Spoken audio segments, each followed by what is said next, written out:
everyone's terminology of belonging and inclusion will be very different. It's very hard then to map everyone's their inclusion strap line to so not one strap line can fit everyone. And that Mm. we all have to accept because we are all human beings. We all are different. We can't bucket that's the whole point of inclusion. We can't bucket everyone. So this is what inclusion is for everyone. But what we can do from an organizational lens is say, well, this is what we believe inclusion looks like. And then hopefully your value and the business's values and the inclusion side, that's when it connects more heavier. And if it doesn't connect, then that's fine too, because that means you might not feel like you belong in that business and that space. And that's for you then to make that call.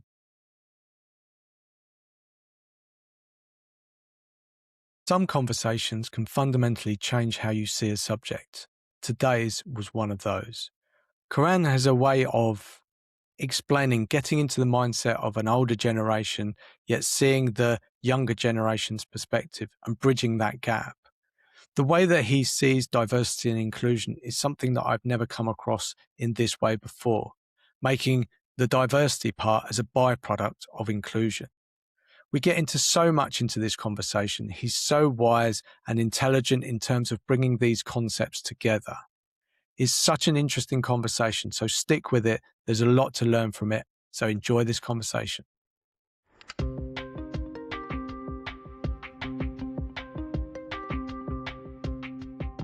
Okay, so welcome back to Vantage Point Conversations. I'm your host, Colin Parsons.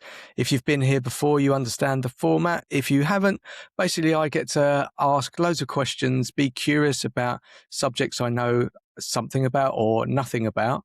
My guest today is Karan Kapoor. So Karan, have I said your name correctly? The best way you can. So it's current. The best way to say is current without the T is what I keep telling everyone in Nice, the very Western good. world. So current is the best way to say it. But yeah, otherwise. Perfect. So opening monologue is always the same. I never introduce my guests purely because it's not me being lazy. I just don't think I would do the best job and things shift. I don't want to read a massive, big bio. It's just really just take as long or little time as you like. Anything you want the audience to know about yourself, highlights, lowlights, anything in between. And then we just dive into the conversation from there. But yeah, so I'm Karan. So I've had my own business now for coming up to 3 years, which I can't. Okay, it's insane to even think about. It's been 3 years. I don't know how. I mean, it doesn't feel. It feels like a very long time, but it's gone really quick at the same time. It's been a bit of a interesting experience, but one of the best experience I've had. I basically focus on inclusion strategy. So like how I go help organizations basically understand their inclusion and their culture. Obviously, that's a big taboo conversation at the moment, thanks to everything that's happening around in the political world of what we're staying in at the moment. But it's been a really rewarding experience as well because there's so many people that I've spoken with and helped with their journeys to become more inclusive that actually you can still see it's still wanted and it's still required. So I think that's the beauty of this will never fade. It's something that still keeps on growing. Yeah, that's pretty much me. I basically go to organizations, help with strategy, coaching, keynote speaking, training, and all that good stuff. Nice. How did you get into it? Just I fell into it really. So my career actually started in IT. So I was an IT professional, mostly in project and program management. Then after a couple of years to do project program management in IT, I went into supply chain, and then I got randomly headhunted, which was my first non-IT role. Then I got randomly headhunted by a company that wanted a D&I program manager, which in my mind, I was like, right, it's HR, I'll get a tick in the box in HR, leads to my goal as a PMO office, and that's where I was looking at, PMO director. And I was like, okay, that gives me industry experience from other areas. When I fell into that, I can't express, I found my calling in life, and it was like project program management. I think is embedded in me, it's in my blood. I think no matter what I do, I'll always be that's for sure. But I think this one was giving me like rewarding things which I've never felt before, and that feeling of it was just a really amazing feeling of just helping someone through a journey, and not just through the journey, is making people's voices being heard, is making people feel like they belong. And it just felt like there's there's more to life than just that. So, and of just delivering projects. And I thought this is doing a lot more for me. Emotionally, is doing much more for me from a rewarding perspective. And it was just really, really nice to be part of. So then I fell into it really from there, and then it just, yeah, I've never looked back since. Nice. So it's been quite good.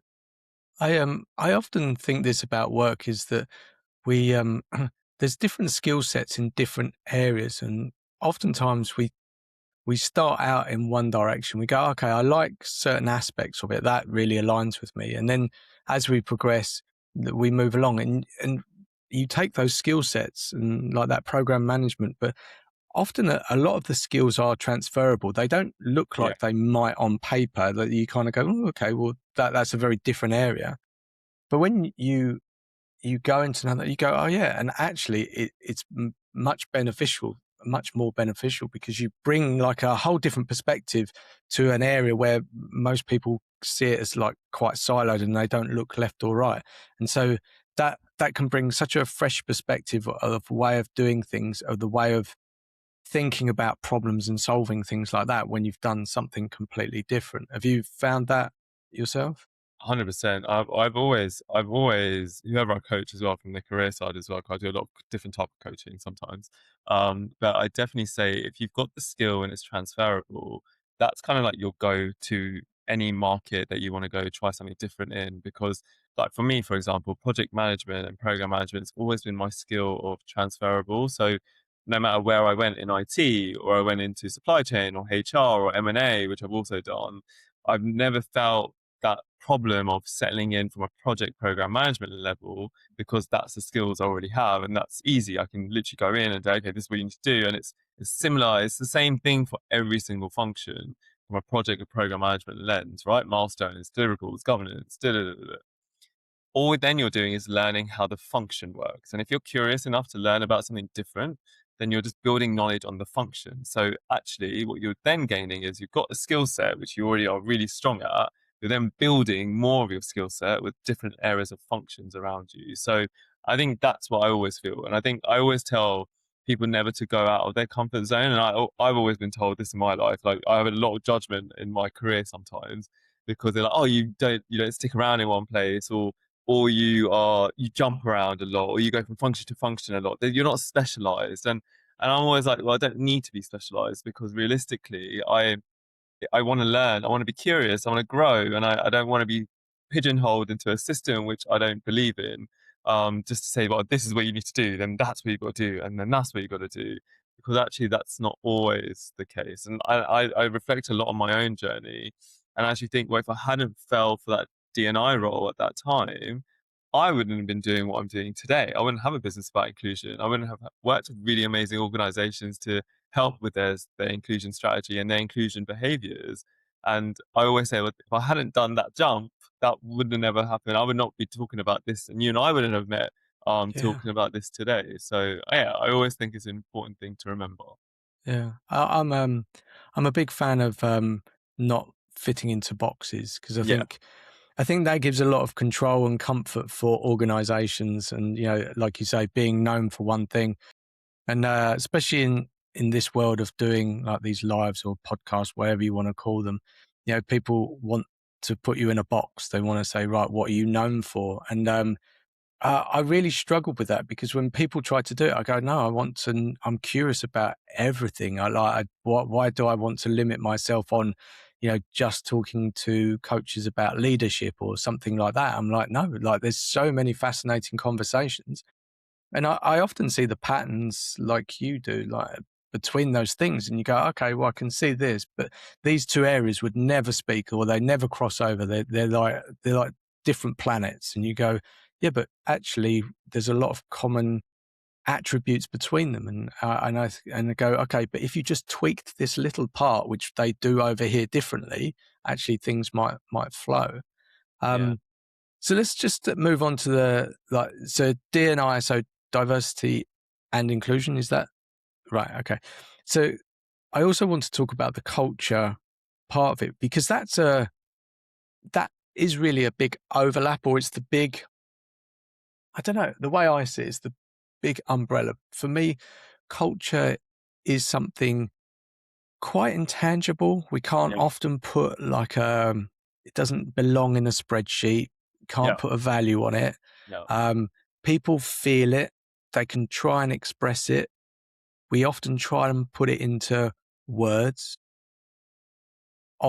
We try to put it on a website to make it more palatable for people to come and work there. But it is something in the essence of how we work in that company, how we treat ourselves, how we treat others, etc. And so under that, feel, so please correct me if I'm saying anything you disagree with, I'm fine with that. That diversity and inclusion really forms part of that culture. How do you see it? Do you see it under that umbrella, or is it a separate thing in your mind? So I always say, well, it's definitely part of the umbrella because you can't have a culture without inclusion. And I think for me, I think it's funny because when you're saying exactly what you just said, right, it can't be measured in the space of a spreadsheet. It can't be measured in like surveys sometimes as well, right? You can see how people are feeling in that space. But actually I feel cultures, and this is what I'm actually going to define culture a little bit different to maybe what you might have heard in previous experiences maybe, or you might have not. So you might say, actually no, I don't totally disagree with it. But I think culture basically is something that's actually never we say culture's not working, but actually I think culture is designed in a way where no one's put the effort into. So organizations trying to fix culture, but they're not actually fixing the culture. They're actually fixing what's already happening without them unintentionally knowing been designed. So when they're trying to fix a culture, you're then saying to that organization that actually you're trying to fix the actual DNA of what you've created without actually any intention of what you're trying to, like the culture you're trying to create. So you've not actually had sitting down moment to say, oh, actually, let me think about what culture I want to design. You've just created that culture through and through. And if you think about the bigger organizations, the much, much more stronger ones that are, been going on for like 400, 200 years, whatever it looks like. uh, you're seeing that's embedded from the get-go. That's from the right at the start. So you can add different changes of culture in, but it's going to be so difficult to keep on changing that original DNA of that culture. And then I also feel the newer cultures, when you see startups growing up, and because they're in action mode, right? So they're like, right, we need to hit the numbers, we need to get this, we need to go there. They're also not thinking mindfully of what culture they're designing because they're so they're so fixated, I suppose, on the money, which obviously, you're a business, so you obviously have to have money. That's a definite tell.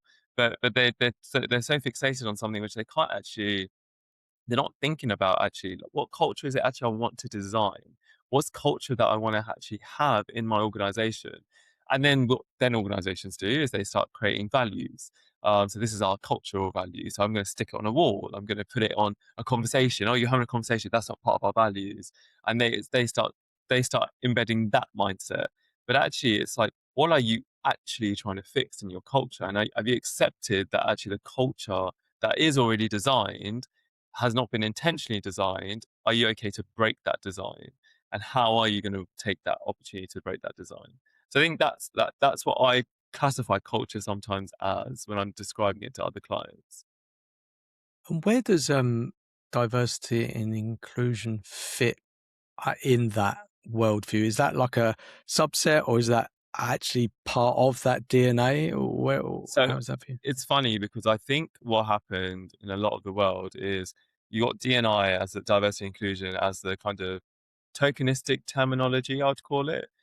So people would use DNI and they would connect it to culture. But you can't have a culture without inclusion. So there's a very big loop, right? So without inclusion, there's no culture. Without no culture, there's no inclusion. So there is a lot of that loop. Now, when I just explained to you about the culture, the way that people are behaving at the moment, they're not actually wanting to potentially fix the design of the culture, then that's where the inclusion part falls out of, and you're just then reliving a culture that exists. The inclusion and diversity part actually comes back into the culture that if you want your people to thrive and you want your people to grow and you want your organization to grow and your organization to thrive as well. So it's both, it's an equal sign to both, to be honest. You want more money, make your people more excited. You want your people to be excited, you're making more money. So it's basically equal to one another. And when you think about that, is culture is so important to inclusion, and inclusion is so important to culture. But the underlying theme of both of them is belonging. Without actually having belonging under the table of that space, you're not actually going to move anything forward. So if someone feels like they belong somewhere, you're not actually having a culture that actually includes people in that conversation. But again, we'll go back to what I was saying before. What is the culture that you're trying to have? Because if it's not to include people, and if it's not to be a diverse organization, that's the culture that you're already embedded into, and you're not willing to break that design. That's fine. That's then what you've got to accept. That's what your organization will be. However, if you want to change the culture of the organization, you want people to be included, then that's the conversations you need to have. It's there's a lot in that because on the on the surface of it. So I remember I worked for one of the banks, and diversity. I don't think at the time it was called diversity more than anything else. Yeah. And Sorry to interject, but diversity was a core diversity because you could put measurements on it. So okay, with values and like looking at ratios and looking at physical attributes sometimes as well as unphysical physical attributes, you can measure it. So you can say like this is how many ethnic individuals we've got, this is how many non-ethnic individuals we've got, this is how many, well, I think everything's ethnicity to be honest. This is how many part of the LGBTQ community you have, and this is what, from a disability community we've got. So that's why diversity was so finger pointed, because you could add numbers, and then you can report on numbers, and then you can show your board, and everyone else can see those numbers, and that's why it was very heavy diversity. so this is when it actually came out.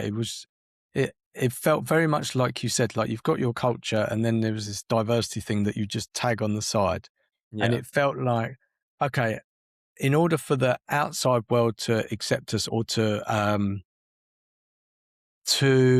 feel like tick the box that we're doing something, that they sent round a survey, like you said, can you tell us your ethnic background and a whole load of things. You didn't have to, but it wasn't really about the way it was designed was very much like, we don't know anything about you. We want to get this information and be able to put it as an outside marker, like you say, on the side of the company, like this thing. And that deeper conversation about the culture and how things are done. And we're going back a while. I think things have progressed a lot. So I think at the time, the company I worked for, they were doing what they thought. I'm not trying to, sort of have a go at them, but we never really had that conversation about culture. And so why I find it really interesting what you're saying is because I was thinking about, as you were saying, if a company's been there for, hundreds of years, etc., it's like this big oak tree, but the culture is basically the roots in the ground, the thing that you don't really see. And to change that is huge. Like you're having to dig underground to understand what is in there, why it's there, what it's actually feeding off, etc. And the what you see outside, the leaves, etc., that's something else. That's maybe what you want the outside world to see. And so I've worked in a number of companies where I generally felt, I don't know in terms of diversity where that felt, I didn't really sort of go into it too much, but the culture felt off. Hmm. And I could never, I don't know if that was a misalignment for me because the way that I work is different than what they wanted or how they worked. Or it was the way that they were set up. But again, it's one of those things that almost sort of whispers, doesn't shout. It's not in a policy somewhere. There's no, again, like you said about values, we put them on a website. Yeah, great. Means nothing. It's just a fancy word or a buzzword that's the latest thing. Yeah. But when you actually work there, what you feel, how you're treated, how you're respected or not respected, they're all, they don't shout at you. You just realize, okay. And for me, it's not easy to change a culture. It really takes time, and and you have to go back to those roots. Am I overthinking that, No, or am I? it's very true because like I said, right, if you've been in if a culture's been designed in a particular way, unintentionally designed especially, but then you're then breaking something which is very hard to break at times, for sure. Now, what I would always say, and is actually quite beautiful what you just said there, where you're like you didn't feel like you fit in, or you didn't feel like what was being told to you worked well with your potential value streams, as well as not just that, but also like it doesn't feel like it connects, and that's also okay because inclusion and diversity. Well, I talk about inclusion quite heavily, to be honest. So me and inclusion and belonging are quite stronger. Diversity is normally a byproduct of whatever you get from belonging and inclusion, is what I always say. So when you think about inclusion and belonging, now everyone's terminology of belonging and inclusion will be very different. It's very hard then to map everyone's their inclusion strap line to so not one strap line can fit everyone. And that we all have to accept because we are all human beings. We all are different. There's God knows how many of us in this world. So it's a lot of people and we can't bucket that's the whole point of inclusion. We can't bucket everyone. So this is what inclusion is for everyone. But what we can do from an organizational lens is say, well, this is what we believe inclusion looks like. And then hopefully your value and the business's values and the inclusion side, that's when it connects more heavier. And if it doesn't connect, then that's fine too, because that means you might not feel like you belong in that business and that space. And that's for you then to make that call. But I also think that it's because of what's been done with diversity and the feeling of making it a flag bearer and more of a like promotion and more of a advertisement and more of a thing that's outside external to attract more people in. If the core problematic problem is that someone in your organization is not feeling included, everything externally will feel fake because it doesn't feel real. And if you're seeing that in your lived experience, say for example, you might be in a meeting, you might see a junior person kind of give their advice or their opinion into a senior person's work, and they might be like, "Why are you giving me advice? Like, who are you to give me advice?" They might say that to you, right? And if you're sitting in that space and you're feeling that space, you're like, well, hold on, that doesn't feel right. That's not very inclusive behavior. That is a massive tell on that space because now if that junior individual now leaves that meeting room, and this is where culture actually really exists. Now, if that junior individual leaves that meeting room and that senior individual has made that assumption that, wow, that person really, challenged me, shouldn't have challenged me, I'm much more senior, that's the culture. That's the culture wasn't in that moment when that junior individual shared that advice and said, this is what I think is the case. The culture is I've left the room and now I'm actually putting a target on that person's back because they challenged me. That's culture. Because actually that makes it unsafe for people to talk about what they feel, which then leads to psychological safety. So no one is safe to share their opinion and their advice to a senior member because that means there's impacting their career. So that's the differentiation between culture and diversity in that space, right? Because diversity, therefore, then is how many thoughts are different in that room. Because if you've got so many thoughts that are so different in that space and they can bring different perspectives in, if you have a great culture and a great belonging feeling and then a strategy or whatever we want to call it, or that inclusive behaviors, that diversity is a natural blend because realistically, if I'm sharing something with someone, if that junior person shared the same thing and the culture was accepting of that sharing, the junior person is not going to be walking out that meeting room thinking, "Oh no, I've just shared something which I shouldn't have shared. Now I've got a target on my back." They're going to feel elevated. They're going to be like, "Right, they really listened to me. I'm going to now share more because I got the space to do that." And that's the differentiation between culture and diversity. I love that. I I've never seen anyone explain that before. There's not. I'm not saying it doesn't exist, but it's just I don't have that many conversations about it. But it's such a beautiful way because it's a byproduct, like you say, like diversity, and you go, yeah, and but yet we put the focus on diversity, right? Often that's what I've seen. I haven't worked at a company for a while, and that's so, yeah. It's quite simple when you think about it, Yeah, right? I mean, Very I mean, clear. if you think about what we think about inclusion and diversity is, and if you think about diversity, the reason why diversity was the way it was and the way that everyone fixated on it was because of the numbers, and it was easier to report and it was easier to get that information. But everyone forgot what actually diversity was all about, and diversity is difference of thoughts and bringing different perspectives in and helping your business grow from that level. That's why diversity was such a big number, and then obviously then it became more apparent that actually when you look at the gender splits, when you look at the ethnicity splits, when you see that stuff, you're seeing there's a big gap. And that's also very important because that data is important to show, okay, well, we're having a gap. There is biases here somewhere. We really need to work on these biases because there shouldn't be a gap like this, because that means we're not inclusive to invite people in. And that's where we should have started, is actually, well, let's make ourselves more inclusive, more culturally aware, then let's invite people into this environment so they can thrive. Because what then happened was we added loads of people from different thoughts and backgrounds and opinions into conversations, into an organization's culture that wasn't ready to break that culture. And then what happened was they were silenced. And then when they're silenced, they can't excel at their best level because I've just invited someone in, but I've given them no tools or equipment to say, right, you're really feeling included here. This is what we can do. This is how you can bring difference into the team. This is how our team are going to now work together to be more effective. We just brought them in. No, no, that's not how we do it in this organization. No, no, no, that's not what we do here. We do it this way. And they're like, wait, but this is how I used to do it. No, no, no, no, no, but this is how we do it. And so that's where it failed, and that's where and then not everywhere it failed. I can't say every organization hasn't done a great job. There have been some great organizations that made amazing changes and shifts, but then that's why diversity, the conversation is even longer, because I don't think people are fixating on the right thing. They're fixating on the numbers, not actually the problem, which is actually the culture and the belonging and inclusion feel.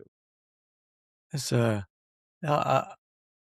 it, I think that's sort of hindsight when because I'm thinking back to those days of, the big diversity drive and stuff like that. And I've heard this saying, what gets measured gets managed. And again, it kind of fits in with, the opening of this conversation. Data is always, I think, a good thing, like, as in if you've got some data, but we make the emphasis on the data, and data can portray anything that you want it to, and you just look at it from a basic perspective. And I've always said, you know, you can be amazing at your job. You can be the best of the best. But one day, someone's going to look at a spreadsheet, and what exists as and oftentimes, a person in a company can bring so much more value, not just of what they do on day to day, but who they are and how they connect people and stuff like that. That doesn't exist on a spreadsheet. Someone's just going to go, your salary, you've been here, etc. So Number. someone can come along one day, an accountant or someone just looking at that spreadsheet and cannot. They will make a decision, say, well, you're fired, but you lose so much. You're not just losing an employee, you're losing the human aspect, the personality, the connection, and it's not even just about knowledge. It's so much more than that. Yeah, yeah, And yeah. but we need to. I think I'm not disregarding spreadsheets and data. I really think it's yeah, but it's just a part, right? Yeah, It's not the yeah. whole story. And I And think you're looking at so it, right. That's beautifully said. Exactly that. It's a part. It's not the whole story. We need the data, of course we do, because until you have the data, we don't actually know what we're assessing. Because at that moment in time, what you've got is you're just going with a feeling, and feelings don't actually bring anything within that space. Because that's what I feel. It's my personal feeling when I walk into a space. I'm walking in saying, "Oh, I feel like this culture doesn't actually. There's not a really good culture in here." So we need some data behind that feeling to say, well, no, actually, your data is saying that there is no culture. That it's clearly telling you that. And it's clearly saying your retention rate are going constantly, and it's always with this minority group or this majority group or whatever. And then you're seeing that flow of chart. That's a really important story to tell. But that's part of a story. And that's exactly what people don't understand. Part of a story, that they think that's a full story. And then when you're speaking to exec levels and C-suites and all that stuff, no, but our culture is great. We hit 95%. No, no, no. But that's not what we're looking at. We're looking at why is this falling? Why is, and that's when but no, everyone says we've got a really good culture. Everyone's got, half day on Friday. Everyone's got this, everyone's got that. No, but that's great to give free food. It's great to give opportunities like, oh, we'll take it out for events and stuff like that. That's great. That's really, really good stuff. I'm not saying that's bad, but are you improving your culture? That's the question we need to ask. And are we spending our money on the right things, as well, to improve your culture? That's also a very important question to ask. Yeah. I love the the idea of, excuse me, the, a half day off on a Friday, or, pizza, I've never or, seen that before, by the way. But pizzas and sorry? stuff, I've seen pizzas. Half days on Friday, not seen. But Okay. pizzas and stuff like that, I've definitely seen. But it it it's so strange, because for me, when you were saying that, I was like, yeah, it's the things in between. For me, it's all the other things that you know. And so then I was thinking about how you convince people, and then that leads me on to like global surveys and stuff like that. Because I've seen this, so I'm probably bringing some of my bias from my corporate days, but oftentimes there would be like a yearly, they used to call it like a pulse Yeah, survey and yeah, stuff like definitely. that. Yeah, um, and I found it personally, it never, either you're going to be very honest and you don't see the results back from it. You like, it feels like you're just throwing something into the universe and you're never going to see it again.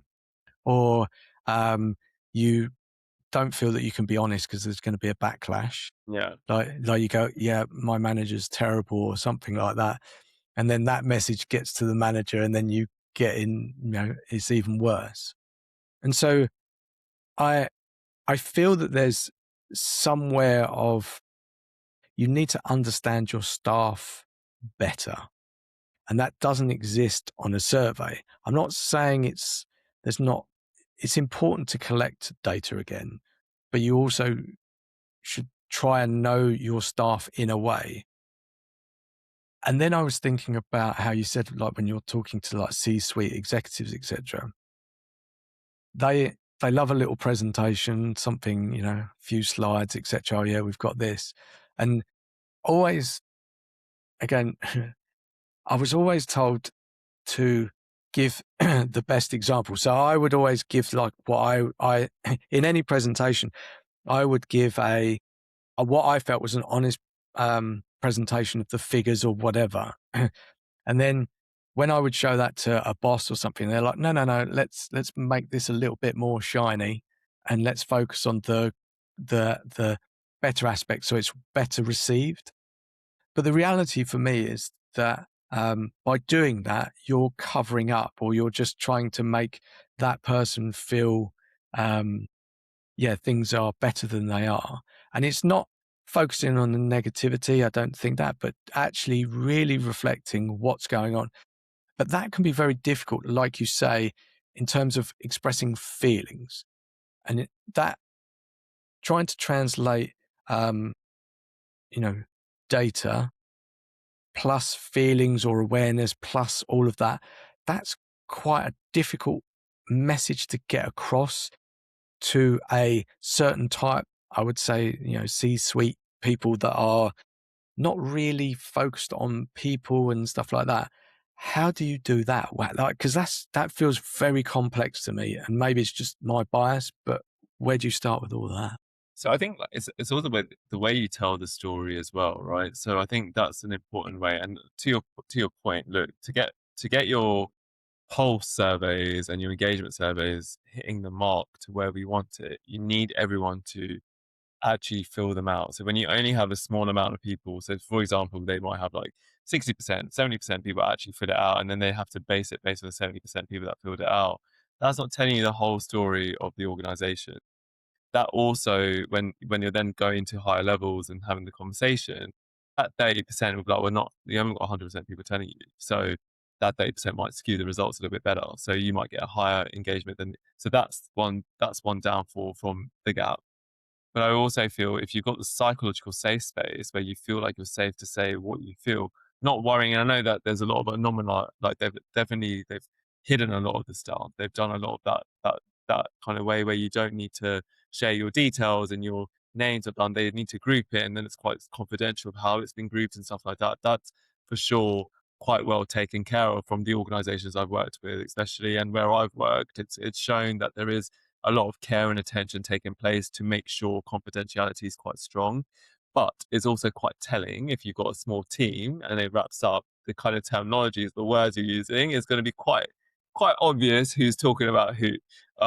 If they've already reported it to HR or they've already speaking to other people about the problems and stuff like that, then it's quite obvious who's talking about what.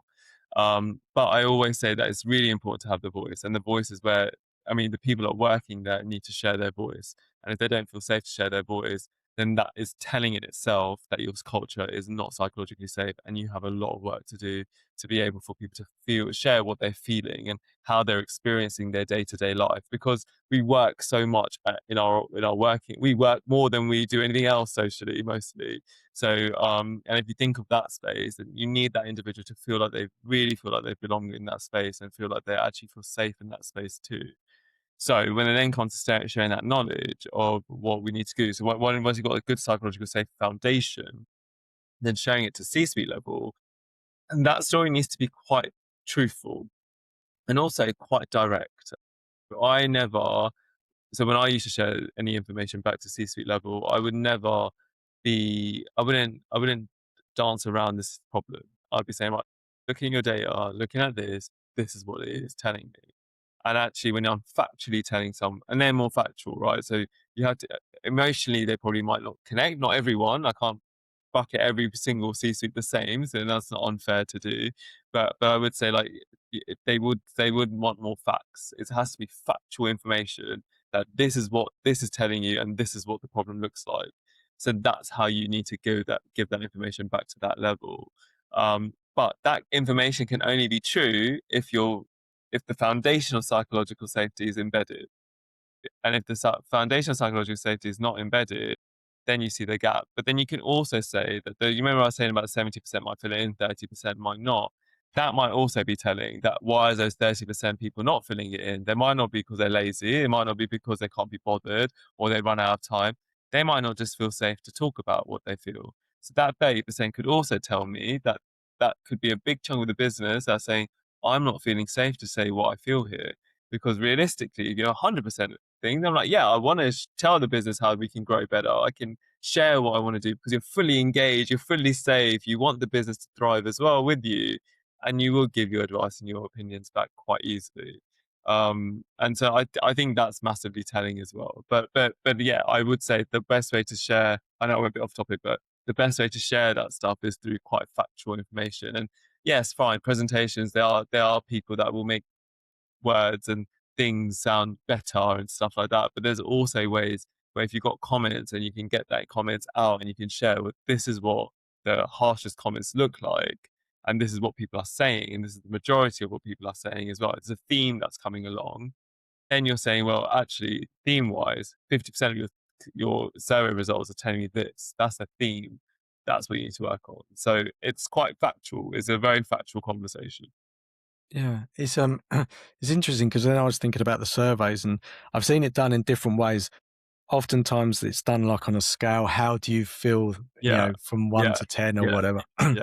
And but also, as you were saying, what's the comments? Yeah. I think that's really important. Yeah. Really important. Just to give people space to actually express what's going on. And you said something earlier, which I really liked, is that you're we think oftentimes, okay, this is a company, I need money, I'm going to go and work for that company.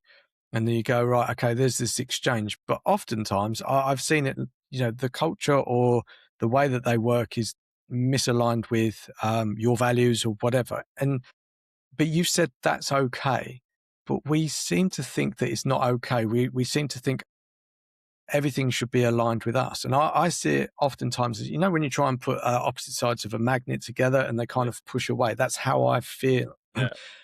But that's actually, like you said, it's a very good thing. You can't, especially as the organization gets bigger and bigger, um, you can't attract, you can't be everything for everyone. But what I feel is that if you are honest with yourself, about your company and about how you are. And again, we often times think, making money is like a shameful thing or it shouldn't be. But you are in business to make money. Yeah, yeah, yeah. Depending on how you make that money or to what extent money is the primary driver for everything that you do, I think that's a bigger conversation. But you c I think if people were more honest about their culture, but just generally not for a PR sake, for the Yeah, external yeah, world, yeah. and they understood and actually questioned and had that conversation, what is our culture? I think that would actually make the hiring process and the employee process so much Yeah, better. yeah. But we it feels like we can't do that because from a PR perspective, that's really going to be a nightmare. People won't want to work there, but it can actually be a very good attraction in many ways, right? Because you got two elements, and it's funny you said about money thing because something came to my mind at the same time. The reason why D&I took flight massively, well, two reasons, but one of the biggest reasons why it started more than 7, 8, 9, well, even this has been going on for a long time, by the way, this D&I conversation. The attraction of the publicity of it, I suppose, about 10 years plus or so for. I would say like that the reason why businesses started taking more impact and putting roles towards it was because the money conversation started first, right? All the McKinsey reports, all the other kind of datas that were showing if you hire more diverse people, you make more money.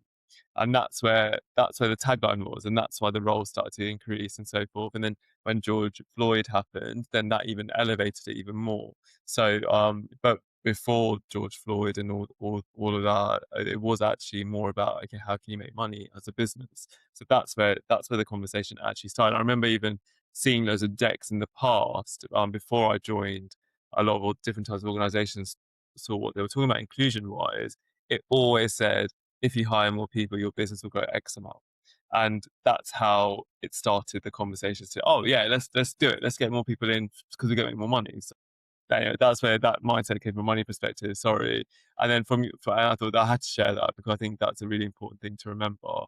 But when you said about the recruitment process and actually showing that your values are this, actually is a great opportunity for people to be vulnerable. And I think this is what organizations keep forgetting. Vulnerability is so important that if you show vulnerability that look, we're not perfect. We've got a lot of work to do as well. And we're looking for people to support us, to help us through this journey of making our culture better. That's a really attractive way of saying something because actually you're not saying we're perfect. We've got all the policies, we've got everything. Everyone feels so included. Because actually, what you're then not doing, you're not adding a false narrative in. So when you walk in, you're not going to be like, oh my god, what the hell have I just walked into? Because this is not what was told to me through the recruitment process. This is meant to be amazing. I'm meant to have the experience like this. Da, da, da. And you're not feeling that. Whilst if they say, well, actually, you know what, we've not got our culture strategies full on strong enough. We're working on it. We're looking for people to support us on that journey. We think you would be an amazing fit for us to support on that journey. But just be aware that we are still learning. So we're not fantastic. We haven't got a great gender split. We haven't got this. We haven't got that. But we're working towards it. That is a very different way of saying something than the saying we've got this program for women. We've got this for that. We've got this for this. You're then thinking, okay, great. That means this organization's thriving in inclusion. Oh my God, everyone feels like they belong. I remember working for an organization. This is why this comes in. And when you talk about recruitment and the retention and all that stuff, I remember when I joined an organization and I was going for an inclusion role, obviously. So that was where it was quite fun. But I felt so excluded. It was unreal, and they wanted my different ideas, my different experiences, the different types of organizations I worked in. But when I would share them, it would just go like a lead balloon. It would not land at all. Sometimes it did, and I mean, slowly, I learned how to communicate what I wanted to get what I wanted in a way, which is like then the art of negotiation in some way. But then that's what I did, and that's how I learned. And I then started getting the direction I felt was the right direction we needed to go from a culture perspective. But originally it was just like a lead balloon, and that's where it was. And then it wasn't with just me. I then started talking to a lot of new recruits, and they felt identically the same. They were all saying, oh, if you're not part of this organization, you've not been part of this organization for a long time, you are so excluded because there's back conversations happening at coffees, or, I worked with them for 15 years, so I can just reach out to them, have a conversation and sort it out for you. That was being done. But hold on, you're taking all my accountability, my deliverables, what I'm meant to be doing, how I can show autonomy, it's taken away because now actually that's not how we do it here. I will help you. We don't do that here. We can't invite that kind of conversation here, but we can do it this way, and I'll have the conversation for you, so you don't need to worry about it. So then you're then showing a different type of culture as well. So you can, and that's the reason why I gave that example was I can bring new people in. I can bring so many new people in.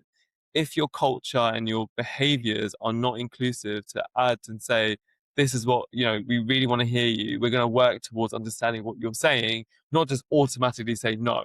It's got to be like, okay, why? And understand the curiosity element of it. Okay, you're saying that, but why are you saying that?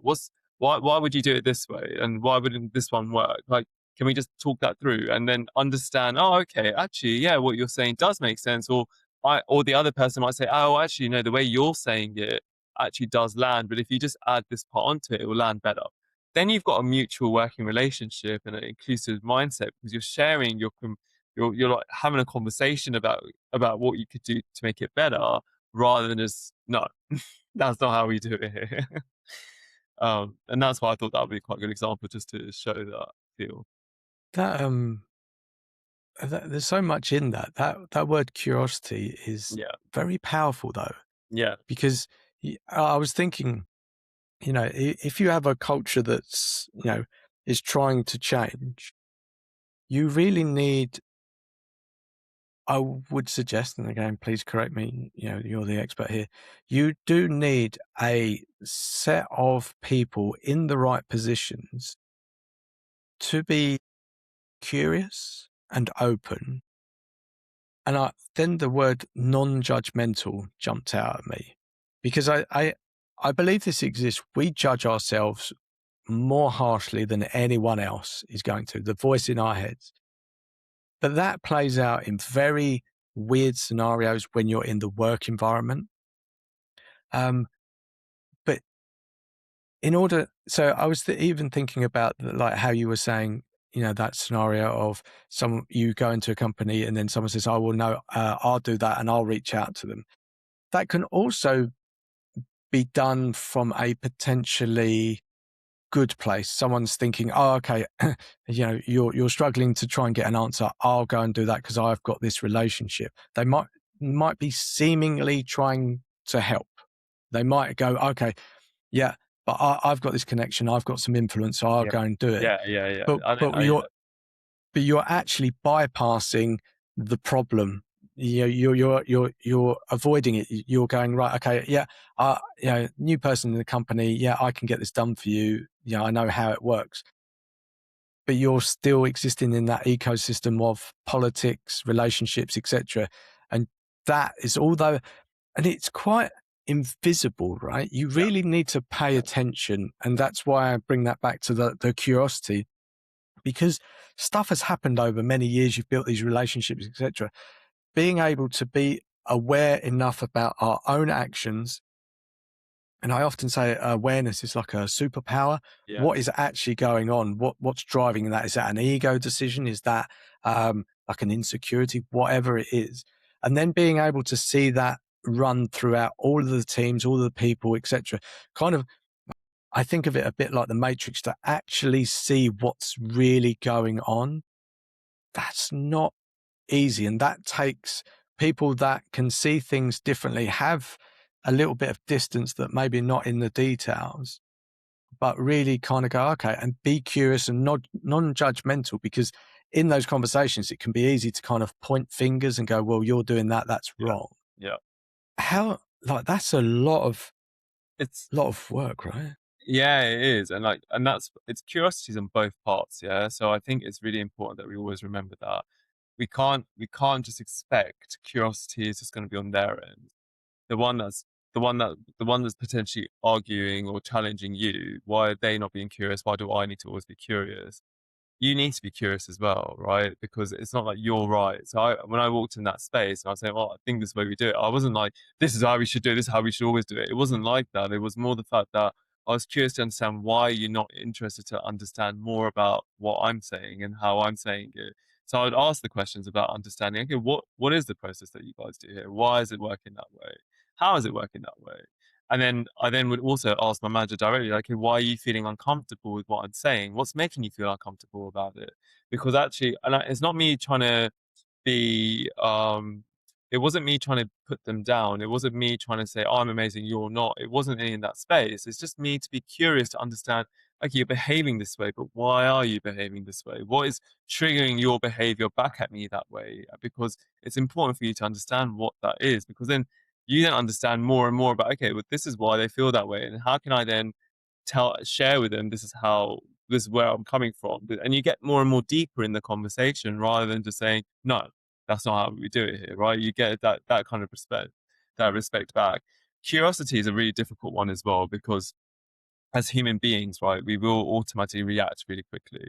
So if something's triggering us or something, or our behaviors, because you've got to bear in mind, right, since kids or since we're born, we're building on particular biases, we're building on particular behaviors that either we're not taught, or they're, like you just said, are invisible behaviors that we're unaware of that come through. So then when we're in a situation, that bias will come in straight away in that moment in time without knowing that that bias is coming in between your head. You're just making an assumption and a decision that, oh, they're saying this about me because something's triggering you from a past experience. And then you're like, oh, that's what, and then that's how it happened. So in that moment in time, that curiosity moment is actually just to think before, why, be curious in that moment. Okay, why am I feeling like this? What's the purpose? What is the reason behind why I'm feeling like this? Now, if you're in a fast paced organization and you have to hit results by tomorrow and you've got to hit the deadlines, you're not going to get time to do that because you're going to be like, oh my God, this is ridiculous. We got to go like this, this, this, this. But actually, if you think about that pause and break for a little bit, in that moment in time, 2, 3 minutes, 5 minutes, not going to kill anyone really in that space, right? So obviously, if you're a doctor and in a surgery, that's a different conversation. But in a business mindset, or where you're making a decision about, I don't know, like a roadmap or a strategy planning, or even a conversation about like things are not working on a manager to manager level, or the culture's not fitting from a individual to an organization level, ask the question why, and ask that question of curiosity of like, okay, it's a simple thing, right? It's just why are you reacting that way? Just, I mean, curious, what is triggering that behavior? Obviously, don't use the word triggering, but what's making you want to what's making you want to react in a particular way about what I'm sharing? Why is it not landing? Then you're understanding their perspective, and then they will also learn from you the curiosity thing as well. Yeah. It's when you were saying that, the word vulnerability came up Yeah, because oftentimes I've felt that people go into work and they put this mask on, they put this yeah, pretense, yeah, and oftentimes I think I've seen enough of people to understand that, people being like bolshy or, very vocal actually is just a ton of insecurities, just trying to look over here because don't look at this stuff. But uh, in order to move on, I think you have to be vulnerable and you have to be okay with that. And in an environment where vulnerability is often kind of, no, no, we're going to leave that at the door. That's quite I see the power in it. Like once you can get past that, um, amazing results happen. But that vulnerability is quite like a big leap for a lot of people. Um, but the value in it, and I found this in my own journey, exploring who I am and how I am and why I am is an amazing thing. Doesn't mean I'm broken or anything like that. It, I, in my past, I've looked and gone, oh, okay. And especially the word trigger, I find that such an amazing thing. But people go, oh, triggered, as in like yeah, it's a negative thing. yeah, But it's very telling, as in, okay, it can even be a word, or the tone that someone's using can be a trigger for you. They could have been, you were told off as a child in front of your yeah, school or something. And but to put that out, then again, you don't want everyone to break down and start crying and just not be able to function. but you need the room for vulnerability to come in to feel open and non-judgmental. And I think again that non-judgmental part is, and if it's done all with the goal of we're trying to improve the culture, and that's you go, okay, look, these things need to shift. Okay, it might be a bit uncomfortable, but again, going back to that analogy of the roots underneath, you can't see all that, and you have to kind of dig to see what that is. You That vulnerability and that non-judgment kind of exists under there. In order to be curious and etc., kind of need to be open and non-judgmental, non-pointing fingers, jumping to conclusions or assumptions, etc. Does that fit? Yeah, it does, and if you think like it, the the jumping to conclusion is where our biases always are, and like I said, right, it's something we've grown up with. It's something we have our lived experiences have created this stuff, and not everyone that's not everyone's had an experience of we're getting self awareness as well, right? So this lack of self awareness does come across sometimes with some people, and that's that's a journey for themselves to go into.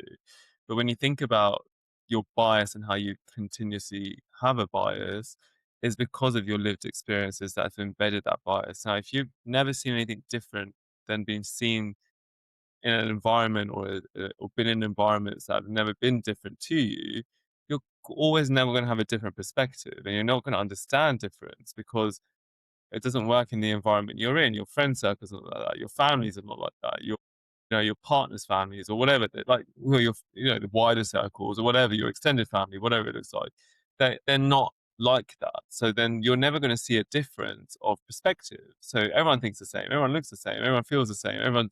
So it's very similar and it's very safe when you're in an environment where everything's similar to you. Then when you add someone that's totally opposite to you, add a challenge or add something else that's challenging your biases and your unknown behaviors that you're then seeing, oh no, this is reminding me of this, it's triggering me back on this time. It then challenges you to think differently as well. And it's at that moment in time where you realize, oh, actually, let me stop and reflect and think, why am I behaving the way I am? And that's a very challenging thing to do for a lot of people, especially when you have to deliver something. You've got a certain timeline. You've got to do, and we could talk about work and non-work stuff as well, right? So when you're in a pressured environment, you don't have the time to think because you just want to you got action mode, right? And I always talk about system one, system two quite heavily in a lot of things. Daniel Kahneman, I think I pronounced his name right, hopefully, methodology of system one, system two. Obviously, when your brain functions, and there's a lot more difference of it, obviously, but I'm using the most simplistic way possible. But if there's a fire in the kitchen, your brain's going to tell you system one to run out the house, right? You want that to happen. But if there's something you don't want your system two to be there, where your system two is a bit more lazy and makes you reflect and think, you don't want that to be like, oh yeah, there's fire in the room. Oh, I'll just sit here for 5, 10 minutes, reflect a bit, and then run. But when you're in a when I use that same analogy in a pressured environment, your system one's going to be activated constantly because that's where your brain, that's where your mindset, that's where your comfortability goes into straight away because you know how to deliver, you know what to do, you know how to go in a pressure environment because that's how you're functioning. When you just pause a little bit for system two for 5, 10 minutes and say, actually, is this what I want? Is this how it should be done? Should I react it that way? I've just gone straight into that space. And that person's just come in and they're totally different to me. And I've judged them and I've given them this many different criteria. But actually, they don't fit any of those boxes. But they are making sure when they're talking, I'm linking the dots because no, I've already made the assumption that they're like that. You're not allowing yourself to go into system two. And that's where we need to be quite as humans, I think in general, we need to be a bit more empathetic and curious because what we are losing is our empathy and we're also losing our curiosity. We're just making a lot of quick judgments straight away. I think that is telling in so many ways, especially in the current climate we're in today. It's telling in so many ways that we are losing empathy, we are losing curiosity, and we really need to gain that back. We do. Yeah. Um, and that's where I find, and the work that I'm doing, and I see other people, everyone else doing as well around me. And the more and more we're doing it, the more and more we're getting more backlash, and more problematic things are happening around the world. You're just seeing that, wow, like where is everyone's empathy gone? Where's everyone's curiosity gone? Where is it all gone? It's just becoming quite Yeah, it's a very different mindset. I'm just wondering why that is, because even when you were saying it, you were saying about system one, system two. Yeah, And I was thinking, like, and I don't know, again, it might be my bias, but that I was thinking, our system one is linked to money. Like, I go, okay, that's, money seems to be the driver, or I don't know if that's correct, but actually, I feel that money would be better linked to system two, because, like you said, like that inclusion part of stuff in terms of all of this. Actually, thinking longer term, taking a step back and going, right, okay, we just go, go, go, do, do, do. But you go, right, okay, and it externally that looks like it's of value. But if you actually go into system two and go, well, hang on, if I don't do that, and I think about what that is, there might be a much better way of doing that. And that money comes, or it's a lot easier sustainability in so much. But so, and I don't know if I've got that wrong in my head. I don't know why it came up, but the unconscious bias thing. I went to a diversity and inclusion. It was like a little conference, and I, it was so amazing. There was a guy speaking on stage, and he said in the hiring process there is a lot of unconscious bias. So they would say they would disregard CVs because they didn't have one of the top three schools or something like that. And what was really great about it was that it's something that exists in all of us, but being okay, because I think things we say about like racism and say, oh, well, I'm not racist. We have this thing where we go, oh, I can't be racist. That's terrible. But we might be racist because of our unconscious biases or a whole load of things. But being okay, because it's either we're racist or not racist, and you go, "Oh, okay," but just go, okay, I might be. We don't want to feel that we are one of those things, but being okay to about being human and going, okay, I'm curious enough to go, yes, something exists, and being okay and non-judgmental about myself, and saying, oh, okay, that exists, and then bringing that curiosity back and going, why is that? And you go, it's the upbringing, my experience, my yeah, environment, etc. yeah, yeah. And also, like, how do you grow from that? So it's like you've understood it, but now, and this is why I hate that word unconscious bias. Like, I can't stand it because realistically, I think it's a very lazy word. I think when people say they're unconsciously biased, that means, oh, it's my unconscious bias. So that's why I behave the way. And I've always talked about conscious inclusion. I've been talking about that for maybe 6, 7 years now, about being consciously inclusive, and if not longer, to be fair, because I think like what that does is adds that positive behavior behind it, in the sense of like, well, I've got a bias. How am I going to consciously be inclusive of my bias? So knowing that I've got my bias, how am I going to now not be behaving a certain way when someone comes into the space, and judge them through all the biases that I've got, but be more consciously inclusive to learn more, to understand more, to gain more empathy, to understand how can I better myself to actually get rid of the biases which I've embedded in so many years. Because our biases are always driven from a really bad experience, tends to be a bad experience, right? Bad experience plus our upbringing. That's where biases are tend to be done. So if you've experienced working with someone that's of a particular color, gender, um, anything you can think of, if you've had a bad experience working with that individual, you're going to automatically have that bias now moving forward because you're putting everyone in a bucket. Same thing is when it comes to not being able to be same thing comes to when you've your parents or your grandparents or your siblings or anyone else around you, your partners, whatever.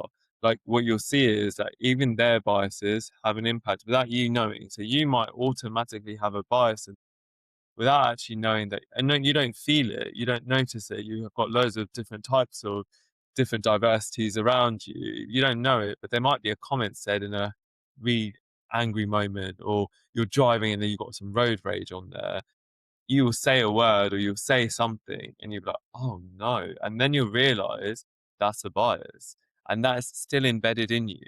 And you don't know that's embedded in you because you've got loads of diversity around you. You've got loads of people you're talking to around you. But actually, you've got a lot of work still to do because you still have you've got preempted things in your head which you are just unaware of, that actually now you're more consciously aware of them. How are you fixing it? Because you just saying, oh, you're just telling me you've got a bias, ain't doing anything for anyone. It's great, you've got a bias. Good on you. What are you doing about it? It's the first question you should ask yourself, because that's where the lazy part comes, because that's too much effort.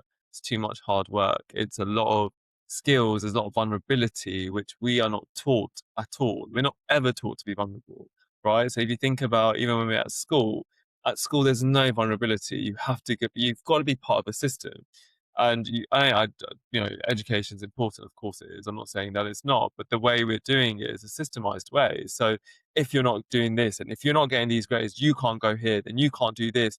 Why am I stopping so much stuff moving forward from a system that's not allowing you to grow in a different way? So I'll give you an example. My example, I tend to be really, I know that we're running over, so I'll wrap this Yes. example up. Yes. But the example which I always use is when I was at school and at GCSE, I was doing English. Now, I wasn't really good at exams, and me and exams didn't gel well because I was really, and under pressure, I wasn't very good at it. At university became a different thing, but before uni, I was just really under pressure.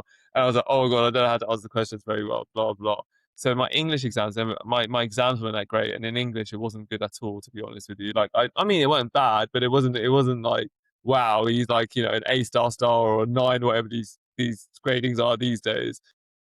And when I then went into coursework mode, because I had time, I had energy, I had things around me that gave me concept. I had time to think. There was no pressure. It was like, this is your deadline. This is how long you've got to do to write it. You've got a few iterations before you get there. I used to get very high scores in my courseworks because I had the time and energy to do it. And I wasn't stressed. I wasn't in a pressure setting. I was like, oh, okay, I can deliver it. And then actually, that my deputy head teacher at the time said, you've cheated on your coursework because there's no way you wrote this. There's no way you wrote this because this does not come and show anywhere in your exams. My homework and stuff was perfect and everything else, but your exams don't show this. So this is not you. So you're gonna have to do it again. And I was like, well, no, but it is me. And I go, I'm happy to do it again because I know I've done it. So I'm all right about it. So you want to call us, if you want to call a spade out, let's do it. I'm more than happy to do it with you. Uh, and obviously I didn't need to, because I think he then realised, okay, this guy clearly did it himself, because he started asking me questions about certain words and stuff like that. But that's a really good example, because if you think about the systemization of it, because of that experience, I didn't want to do English, because I was like, well, I'm not good at exams. I'm only good at coursework. There's no chance of me doing English anywhere else. So then you automatically are putting me in a bucket because I didn't fit a system, because I didn't fit the exam system. I'm not good enough for coursework. Of course, he's not good enough for coursework because he can't do good in exams.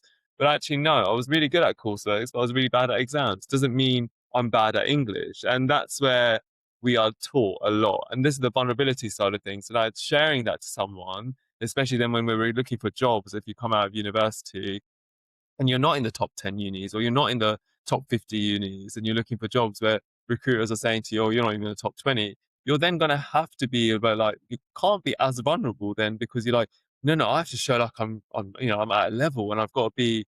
And that's what was embedded in a lot of spaces. I think the generation coming are a lot more different. I think they're hopefully helping break that barrier, which I'm seeing a lot of conversations in that space.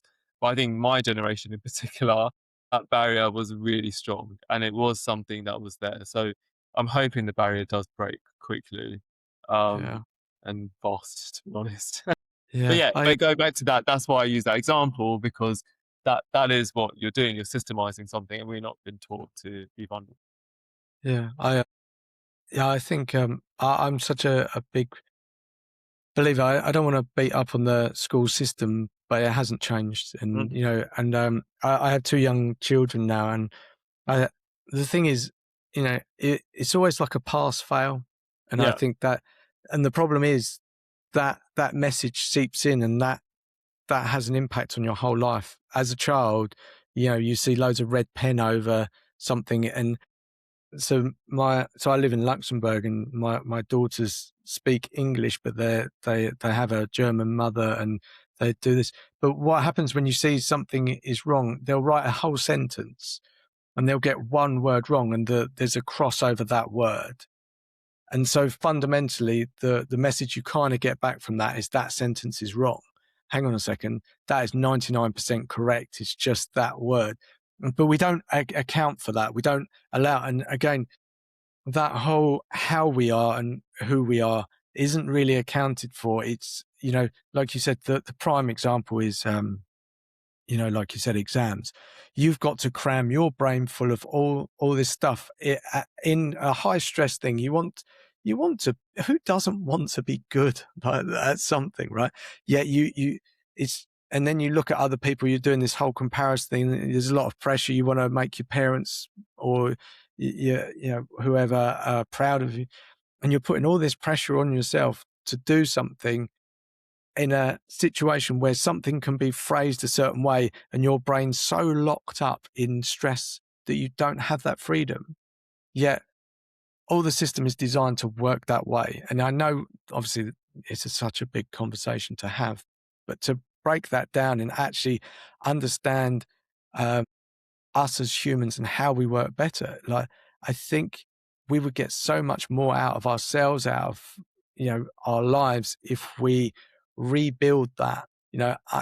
Even talking about vulnerability, just explaining and not waiting until you get into work to sort of say, right, I'm neurodivergent, and having to explain that to someone, almost as in okay, I need to explain this to you, so either you're going to hire me because you're looking for that, or or it needs to be some sort of compensation. It shouldn't even be that. It should just be, this is how we are. We're all different, and we accommodate for that. And I'm glad that I don't really tend to have those conversations with the younger generation. So it's great that you are having that, and you do see the change, because I think that's really powerful. I think it will unlock a lot of Yeah. things that we're maybe struggling with.